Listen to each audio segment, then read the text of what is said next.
और ये जो है बोर्ड के एग्ज़ाम के लिए, ये 12th बोर्ड के एग्ज़ाम के पर्पज़ से इसमें यदि वेक्टर को देखें तो मैथ में पूछा जाता है। ये अप्रॉक्स 18 से 20 मार्क्स का ये पूछा जाता है, ठीक है। ये 12th क्लास के मैथ सब्जेक्ट में ये वेक्टर पूछा जाता है। और हम लोग को जो है इसे ये फिजिक्स में पढ़ना है 11th क्लास में। तो आइए हम लोग बात कर लेते हैं वेक्टर क्वांटिटी क्या होती है या वेक्टर क्या होता है। इससे पहले हम लोग थोड़ा सा अगेन टर्म, थोड़ा सा दूसरा टर्म देख लेते हैं।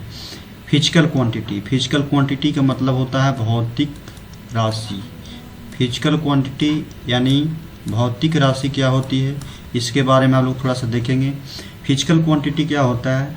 फिजिकल क्वांटिटी फिजिक्स में जितना भी टर्म हम लोग देख रहे हैं, जैसे में 9th या 10th में हम लोग जितने भी फिजिक्स में टर्म देखे थे, फोर्स देखे थे, फोर्स हो गया, ये एक्सेलरेशन हो गया, डिस्प्लेसमेंट हो गया, जितने भी ये टर्म है ये सब फिजिकल क्वांटिटी के अंतर्गत आता है। तो फिजिक्स में जितने भी टर्म, ये सब फार्मूला आएगा, जितने भी फिजिक्स में नाम सुने होंगे, ये सब फिजिकल क्वांटिटी है। यानी हम कह सकते हैं इन फिजिक्स के एक्सप्लेन करने के लिए, यानी फिजिक्स अपना लैंग्वेज में किसी भी टर्म को एक्सप्लेन करने के लिए कुछ टर्म का नाम दिया जाता है, वो उसी टर्म को हम लोग बोलेंगे फिजिकल क्वांटिटी। अब फिजिकल क्वांटिटी क्या है हम लोग देख लेते हैं। फिजिकल क्वांटिटी यानी those term which are used to, यानी वैसा टर्म जिसमें यूज होता है एक्सप्लेन फिजिकल लॉ, यानी फिजिकल के नियमों यानी भौतिक के नियमों को एक्सप्लेन करने के लिए जो टर्म हम यूज करते हैं उसे हम बोलेंगे फिजिकल क्वांटिटी। जैसे या हम लिख सकते हैं, अदर लैंग्वेज में भी बोल सकते हैं, those term which can be measure are known as physical quantity, यानी वैसा टर्म, वैसा पद जिसे हम मेजर कर सकते हैं यानी माप सकते हैं, उसको हम लोग बोलेंगे फिजिकल क्वांटिटी। चलिए फिजिकल फॉर एग्जांपल के लिए जैसे देख लीजिए, जैसे में डिस्टेंस दूरी हो गया, डिस्प्लेसमेंट हो गया, स्पीड हो गया, वेलोसिटी हो गया, मास, टाइम, मोमेंटम, एक्सेलरेशन, फोर्स, जितने भी टर्म फिजिक्स में हम लोग देखेंगे सभी फिजिकल क्वांटिटी के अंतर्गत आते हैं। चलिए ये तो हो गया फिजिकल क्वांटिटी। अगर हम लोग देख लेते हैं फिजिकल क्वांटिटी के टाइप्स कुछ होते हैं। तो टाइप्स ऑफ फिजिकल क्वांटिटी के प्रकार यानी भौतिक राशि कितने प्रकार के होते हैं।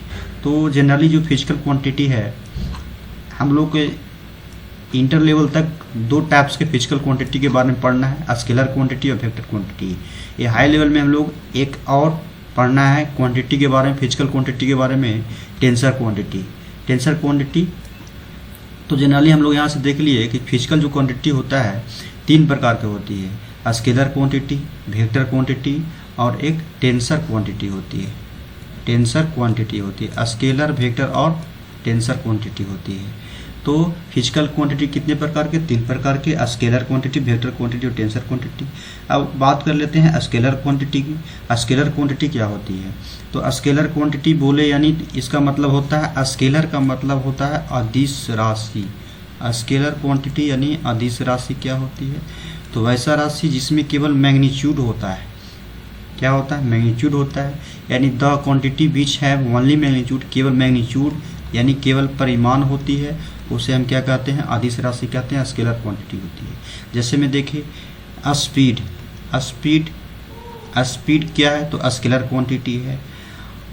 मास यानी द्रव्यमान कौन सा क्वांटिटी है, स्केलर क्वांटिटी है। लेंथ कौन सा क्वांटिटी है, स्केलर क्वांटिटी है। इसमें नोट पॉइंट में यदि हम लोग देखें, स्केलर क्वांटिटी के नोट पॉइंट में यदि हम लोग देखें, all types of fundamental quantity, जितने भी फंडामेंटल क्वांटिटी होते हैं, इसमें सभी प्रकार के फंडामेंटल क्वांटिटी जो होते हैं, सभी प्रकार के फंडामेंटल क्वांटिटी जो होते हैं स्केलर क्वांटिटी होते हैं। All types of fundamental quantity are example of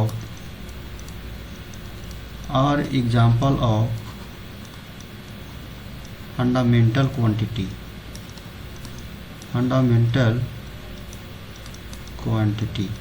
यानी सभी प्रकार के मूल मात्रक जो होते हैं, 7 जो होते हैं, वो सभी स्केलर क्वांटिटी के अंतर्गत आते हैं। जैसे कि मास, ये मास कौन सा quantity, scalar quantity. Length scalar quantity. समय देखें तो स्केलर क्वांटिटी, टेम्परेचर जो है कैसा क्वांटिटी तो स्केलर क्वांटिटी है, इलेक्ट्रिक करेंट जो होता है कैसा क्वांटिटी तो scalar quantity, amount of substance, amount of substance scalar quantity, luminous intensity, luminous intensity ये सब स्केलर क्वांटिटी है। स्केलर क्वांटिटी में केवल मैग्नीट्यूड की बात बोलेगा कि वैसा क्वांटिटी जिसमें ओनली मैग्नीट्यूड रहे, इसमें क्या होना चाहिए केवल मैग्नीट्यूड होना चाहिए। स्केलर क्वांटिटी सभी प्रकार के फंडामेंटल क्वांटिटी जो होते हैं स्केलर क्वांटिटी होते हैं, जैसे में एक्सेप्शन नहीं, आज फंडामेंटल क्वांटिटी के अलावा स्पीड जो हो गया, ठीक है, डिस्टेंस कैसा क्वांटिटी होता है तो डिस्टेंस भी स्केलर क्वांटिटी के अंतर्गत हम बोल सकते हैं, ये सब स्केलर क्वांटिटी होता है। इसमें केवल एक मैग्नीट्यूड की बात बोलेगा स्केलर क्वांटिटी, ठीक है। अब आते हैं वेक्टर क्वांटिटी। वेक्टर क्वांटिटी क्या होती है? वेक्टर क्वांटिटी तो the quantity which have needs to magnitude and direction, वैसा क्वांटिटी जिसमें क्या चीज़ की आवश्यकता होती है मैग्नीट्यूड और डायरेक्शन, यानी जिसे एक्सप्लेन करने के लिए the quantity which have explain, यहाँ पर एक्सप्लेन भी लगा सकते हैं, which have explain to need magnitude and direction both, यानी वैसा क्वांटिटी जिसमें मैग्नीट्यूड भी हो और उसमें क्या होनी चाहिए, उसमें डायरेक्शन भी होनी चाहिए। तो इस टाइप के क्वांटिटी को हम लोग बोलेंगे वेक्टर क्वांटिटी। फॉर एग्जांपल के लिए देख सकते हैं डिस्प्लेसमेंट, विस्थापन में वैल्यू डायरेक्शन होती है, क्योंकि मान लीजिए कि ए पॉइंट ए है और दूसरा पॉइंट यहाँ पर बी है, तो यहाँ पर यदि कोई बॉडी ए से बी की तरफ मूव करना चाह रहा है तो इसका ए इनिशियल पॉइंट हो गया, ए हो गया स्टार्टिंग पॉइंट और बी हो गया फाइनल पॉइंट, तो ये डायरेक्शन भी शो कर रहा है। तो इसीलिए ये जो डिस्प्लेसमेंट हो गया वेक्टर क्वांटिटी हो गया, वेक्टर क्वांटिटी। अब वेलोसिटी क्या होती है? तो जो वेलोसिटी होती है, वेलोसिटी भी होती है वेक्टर क्वांटिटी, वेलोसिटी भी वेक्टर क्वांटिटी होती है, क्योंकि इनिशियल पॉइंट से फाइनल पॉइंट तक मान लीजिए कि एक कोई बॉडी यहाँ से चलना स्टार्ट कर रहा है, तो वेलोसिटी जो होता है डिस्प्लेसमेंट में change, rate of change of displacement, और डिस्प्लेसमेंट का डायरेक्शन होता है, तो इसीलिए वेलोसिटी का भी डायरेक्शन हो जाएगा, तो इसीलिए वेलोसिटी इज वेक्टर क्वांटिटी। अच्छा, फोर्स कैसा क्वांटिटी है? तो फोर्स भी वेक्टर क्वांटिटी हो गया। इम्पल्स ये भी वेक्टर क्वांटिटी है। एक्सेलरेशन देखें, एक्सेलरेशन ये भी वेक्टर क्वांटिटी है, ये भी वेक्टर क्वांटिटी है। वेलोसिटी देख लिए, फोर्स वेक्टर क्वांटिटी हो गया। अच्छा, एक नोट पॉइंट में हम लोग को लिख लेना है, जैसे कि नोट पॉइंट में लिखना है कि ऑल टाइप्स ऑफ जिसका यूनिट जूल रहे, ठीक है, जिस क्वांटिटी का यूनिट जो है जूल है, जिस क्वांटिटी का यूनिट जूल रहेगा वह हमेशा के हमेशा याद रख लेना है, जिस फिजिकल क्वांटिटी का यूनिट जूल है वह हमेशा के हमेशा स्केलर क्वांटिटी होगी। याद रख लीजिएगा, जिस क्वांटिटी का यूनिट जूल होगा वह हमेशा स्केलर क्वांटिटी होगा, स्केलर क्वांटिटी। ये तो हो गया वेक्टर क्वांटिटी। चलिए अगेन देख लेते हैं। अब आता है तीसरा, टेंसर क्वांटिटी के बारे में हम लोग देख लेते हैं। टेंसर क्वांटिटी में नहीं तो सर्टेन इसका मैग्नीट्यूड होता है और नहीं तो सर्टेन इसका कोई फिक्स डायरेक्शन होता है। इसमें नहीं तो मैग्नीट्यूड की बात बोलेगा और नहीं तो डायरेक्शन, इसमें दोनों मतलब कि सर्टेन मैग्नीट्यूड और सर्टेन डायरेक्शन इसमें रहेगा, उसको हम बोलेंगे टेंसर क्वांटिटी। ये तीसरा टाइप का टेंसर क्वांटिटी है, ठीक है, फिजिकल क्वांटिटी का थर्ड टाइप है। अब देखिए MOI इसका मतलब क्या होता है? इसका मतलब होता है moment of inertia. Moment of inertia जो है नहीं तो स्केलर क्वांटिटी है और नहीं तो वेक्टर क्वांटिटी है। यह कैसा क्वांटिटी है? ये टेंसर क्वांटिटी है। ये तो पहला एग्जांपल। दूसरा और याद कर लीजिएगा, दूसरा जो है स्ट्रेस जो है ये भी टेंसर क्वांटिटी के अंतर्गत आता है। Stress are example of tensor quantity. अच्छा, स्ट्रेस क्या होता है थोड़ा सा इसमें समझ लीजिए। स्ट्रेस का मतलब होता है, देखिए स्ट्रेस का मतलब होता है, मान लिया जाए कि एक कोई बॉडी है और इस बॉडी में इधर से फोर्स लगा रहे हैं और इस बॉडी में दोनों तरफ से फोर्स लगा रहे हैं, और फोर्स लगाने के दौरान ये बॉडी में, ठीक है, अपने आप एक प्रॉपर्टी होता है जिसके कारण ये इसके अपोजिट डायरेक्शन में, ये फोर्स के अपोजिट डायरेक्शन में बॉडी अपने आप ये क्या करता है, ये अपने आप इस डायरेक्शन में फोर्स लगाना चाहता है। तो इस यही प्रॉपर्टीज को, इसी प्रॉपर्टीज को हम लोग बोलेंगे स्ट्रेस। यानी जैसे में देखिए ये रबड़ है और रबड़ को दोनों तरफ से ऐसे हम खींच रहे हैं, तो खींचने के क्रम में क्या होगा, इसमें देखिएगा कि इसमें जो है स्ट्रेस उत्पन्न होता है। ठीक है, स्ट्रेस उत्पन्न होता है, तो इसी को हम बोलते हैं स्ट्रेस। और स्ट्रेस को डिनोट करते हैं सिग्मा से, सिग्मा बराबर फोर्स पर यूनिट एरिया, ये होता है स्ट्रेस बराबर। फिलहाल उतना नहीं याद रखना है, ये याद रखना है कि स्ट्रेस कैसा क्वांटिटी है, तो टेंसर क्वांटिटी है। मोमेंट ऑफ इनर्शिया कैसा क्वांटिटी है, तो ये टेंसर क्वांटिटी है। तो मोमेंट ऑफ इनर्शिया और stress both are example of tensor quantity. Again हम लोग बात कर लेते हैं types of tensor quantity, types of vector के बारे में हम लोग बात करेंगे। वेक्टर कितने प्रकार के होते हैं, टाइप्स ऑफ वेक्टर। तो यहाँ से हम लोग देख लेंगे। ठीक है, टाइप्स ऑफ वेक्टर क्वांटिटी में हम लोग सीरियल वाई करके हम लोग एक करके हम लोग पढ़ेंगे कि टाइप्स ऑफ वेक्टर क्वांटिटी क्या होती है।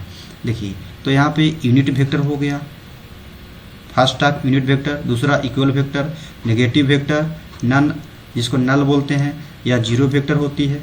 पांचवा parallel vector, anti parallel vector, collinear vector, coinitial vector. और ये आपका हो गया 9th नंबर में, ये आपका हो गया पोजीशन वेक्टर और डिस्प्लेसमेंट वेक्टर। ये आपका पोजीशन वेक्टर और डिस्प्लेसमेंट वेक्टर हम लोग देखेंगे, सीरियल वाइज से देखेंगे। यूनिट वेक्टर क्या होता है, इक्वल वेक्टर क्या होता है, नेगेटिव, सबको डिफाइन करेंगे। चलिए हम लोग देख लेते हैं अब यूनिट वेक्टर की ओर। यूनिट वेक्टर क्या होती है, यूनिट वेक्टर यानी इकाई सदिश जिसको बोलते हैं कि those vector which have unit magnitude. इसमें अच्छा हम लोग पढ़ रहे हैं तो वेक्टर में मैग्नीट्यूड, वेक्टर क्वांटिटी किसको बोलेंगे, जिसमें मैग्नीट्यूड भी होगा और इसमें क्या होगा, डायरेक्शन भी होगा। इसी क्वांटिटी को तो हम वेक्टर क्वांटिटी बोलेंगे।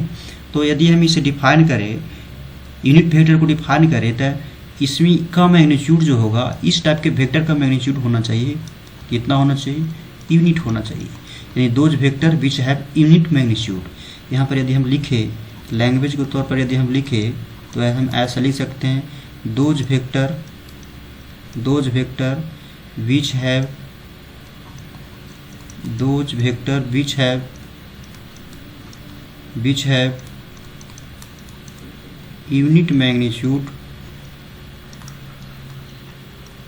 Unit magnitude is called unit vector. यानी वैसा वेक्टर जिसका मैग्नीट्यूड कितना होता है, तो यूनिट होता है। इट इज डिनोटेड बाय, इसे हम डिनोट करते हैं एन कैप से। एन ऐसे लिखना है और उसके ऊपर कैप कर देंगे। आप देखिए, ए नहीं कि एन ही कैप से हम डिनोट करते हैं, जनरली एन कैप से डिनोट किया जाता है यदि किसी भी डिजिट के ऊपर हम किसी भी फिजिकल क्वांटिटी लिखा हुआ है। जैसे फॉर एग्जांपल में हम ऐसे देख सकते हैं, जैसे में कि ए कोई डिजिट है, इसके ऊपर हम ऐसे कैप लगाती है। वी को डिजिट है, इसके ऊपर कैप लगाती है। सी को है डिजिट, इसके ऊपर कैप लगाती है। इसको क्या पढ़ेंगे, यूनिट वेक्टर ऑफ ए पढ़ना है। यूनिट वेक्टर ऑफ ए पढ़ेंगे। इसको क्या पढ़ेंगे, तो यूनिट वेक्टर ऑफ बी पढ़ेंगे, यूनिट वेक्टर ऑफ बी पढ़ेंगे। इसी प्रकार से इसका पढ़ना है, यूनिट वेक्टर ऑफ सी पढ़ेंगे। तो ये आपका यूनिट वेक्टर हो गया। अच्छा, एक पॉइंट और याद रखना है। देखिए, यहाँ पर एक्सिस दिया गया है, एक्स एक्सिस, वाई एक्सिस और जेड एक्सिस। यहाँ पर एक पॉइंट और याद रखना है कि एक्स एक्सिस पर यूनिट वेक्टर का नाम आई कैप और वाई एक्सिस पर यूनिट वेक्टर का नाम जे कैप, जेड एक्सिस पर यूनिट वेक्टर का नाम के कैप होती है। ठीक है, तो ये जो आई, जे और के है, ये these are 3 perpendicular unit vector और ईच अदर एक दूसरे पर परपेंडिकुलर है। आई कैप, जे कैप और के कैप ये यूनिट वेक्टर है जो कि एक्स, वाई और जेड तीनों एक्सिस पर क्या है, आपस में परपेंडिकुलर है। चलिए, ये तो रहा यूनिट वेक्टर। तो यूनिट वेक्टर क्या होता है, तो यूनिट वेक्टर वैसा वेक्टर जिसका मैग्नीट्यूड कितना होना चाहिए, यूनिट होना चाहिए। यूनिट यानी 1 होना चाहिए। ठीक है, it is denoted by n cap, इसे एन कैप से डिनोट करते हैं। किसी भी फिजिकल क्वांटिटी के ऊपर यदि कैप लगा दिए तो ए यूनिट वेक्टर को डिनोट करेगा। चलिए अगेन देख लेते हैं इक्वल वेक्टर। इक्वल वेक्टर क्या होती है? इक्वल वेक्टर मतलब होता है दोज वेक्टर विच हैव, अच्छा फिर वेक्टर पढ़ रहे हैं तो वेक्टर में मैग्नीट्यूड और डायरेक्शन होना चाहिए। वेक्टर जब हम पढ़ रहे हैं तो इसमें क्या होना चाहिए? इसमें मैग्नीट्यूड होना चाहिए और इसमें डायरेक्शन भी होनी चाहिए। तो इसमें देखिए इक्वल वेक्टर का मतलब होता है कि वैसा वेक्टर जिसका मैग्नीट्यूड क्या हो, इक्वल हो। देखिए वेक्टर ए है, यहाँ पर वेक्टर ए है और यहाँ पर वेक्टर बी है, तो दोनों वेक्टर का, वेक्टर ए का और वेक्टर बी का, दोनों वेक्टर का जो मैग्नीट्यूड होना चाहिए इक्वल होना चाहिए और दोनों का डायरेक्शन भी एक ही होना चाहिए। दोनों का डायरेक्शन जो होना चाहिए सेम होना चाहिए। तो इक्वल वेक्टर यदि हम लिखें तो कैसा लिखें? Those vector which have same magnitude and equal magnitude and same direction. यानी इसमें हम लिखे तो लिख सकते हैं those types of vector, those types of vector which have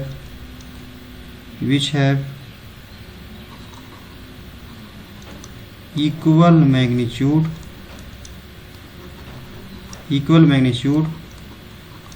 and same direction। यानी इस टाइप के वेक्टर का मैग्नीट्यूड क्या होना चाहिए? इक्वल होना चाहिए और डायरेक्शन क्या होना चाहिए? सेम होना चाहिए।